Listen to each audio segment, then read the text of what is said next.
so we can continue to be the largest energy producer. Thank you. Right. Thank you. Did anyone else want to offer any concluding remarks before we adjourn this hearing?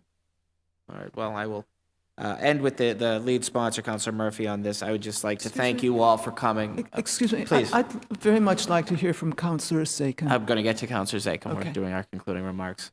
Thank you for coming in. Thank you for your efforts on this initiative. As I said, you know, anything we can do to build a greener city, we ought to be exploring. Anything we can do to help with traffic congestion is certainly another worthwhile goal. I do have some concerns about the implementation, but I appreciate the opportunity to hear some ideas and some thoughts, and I know these conversations will continue. I appreciate you all being here.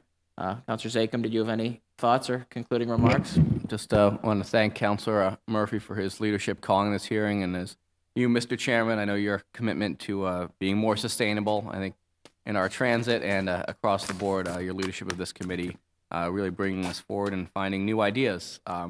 You know, like a PODS program and other ways that we're always looking at evaluating our infrastructure and ways to improve and make this a better, greener, more efficient city. Thank you. Thank you, Councilor Zakim. Now the Chief Sponsor, Councilor Murphy. Thank you. I guess I have a question of the panel. In terms of actionable items by this committee, it appears to me that we are short-stopped unless we get Senate Bill 1837 passed at the State House. Am I assuming correctly that that's?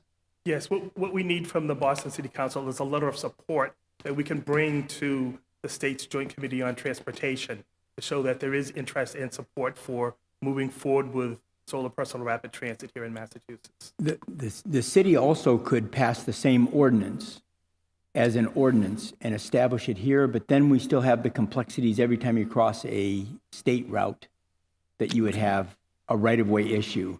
And capital will not invest unless there's a general rule of law. Okay.